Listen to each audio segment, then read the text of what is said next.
He's weird. He's weird. He's weird. By the way, there's absolutely nothing weird about JD Vance. Nothing weird. You're weird, Kamala, with your weird coconut tree word salad speaking to America like we're 3-year-olds. Yes. And we all know it. So all this is a projection.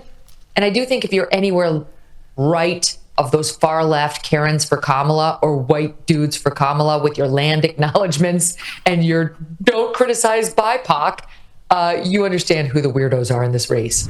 So what do you guys think? And like, what's the first thought that you have whenever you hear the name Kamala Harris? Do you instantly go and say, first black president? What can I say? Right at the top, I think I respect Kamala Harris. I have to respect this sort of greatness when you see it. When you just have a woman who really has no association, never in her life with the black community at all, didn't even have a relationship with her black father, doesn't have a relationship with her black father, and then just magically does a trick and decides to be the blackest person, or at least a caricature of what she thinks a black person is supposed to be, and has people booty clapping on stage for her, and now suddenly she learned and speaks Ebonics. And I have to respect it because black people are accepting it. It seems by and large, she's getting a round of applause. People are laughing along with her as she pretends that she listens to hip hop music. And so, like I said, I got to respect this greatness. All right, so let me go tell you how the media is trying to dumb down the black community as far as like what's Kamala Harris's ethnicity and whatnot. So let me give you a little backstory. So we all know that her mother is an Indian, Hindu, whatever, right? And then people always says, oh, well, like she is black because her father is from Jamaica and whatnot. Y'all, listen, he was only born in Jamaica. That man is either Caucasian Hindu or Irish Hindu, however you want to call it. So for the people who keep on saying Kamala Harris is black, she has no black up in her. Her dad's background, his ancestors actually owned slaves. His grandmother has like a slave street, whatever and such. And on top of that, like for someone trying to say, oh, I'm a black woman, it's very disingenuous and it's very disgusting. If Kamala Harris takes office up in the White House, she will take away the title of the first black woman in office when her, along with the rest of the black community, is constantly saying she's a black woman. There you have it, folks. The question regarding Kamala Harris's blackness, it's still being debated because Donald Trump decided to be honest about it, all right? He also doubled down and posted on Truth Social that Kamala saying she's Indian and not black is a huge deal, adding that Kamala Harris is a stone cold phony and a fake that uses everybody, including her own racial identity, and she does like she hops between ethnicities that are most beneficial to her. This is complete horseshit, honestly. But has she been using race as a way to get ahead politically? California's Kamala Harris is the first Indian American U.S. Senator. And California's Attorney General Kamala Harris has scripted history as she won the U.S. Senate seat from the state, becoming the first Indian American to achieve this feat. And certainly you could become the first Indian senator in U.S. history, which would be quite an accomplishment. Not good.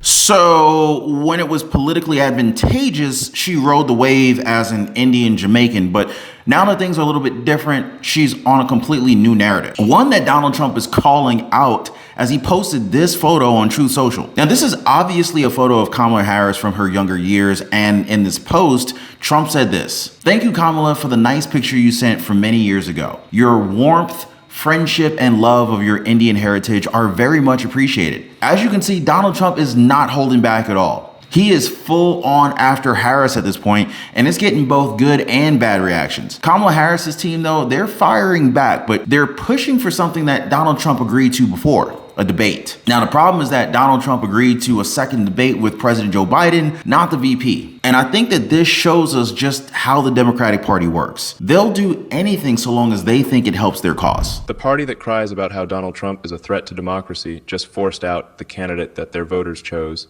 and nominated a candidate that no one voted for.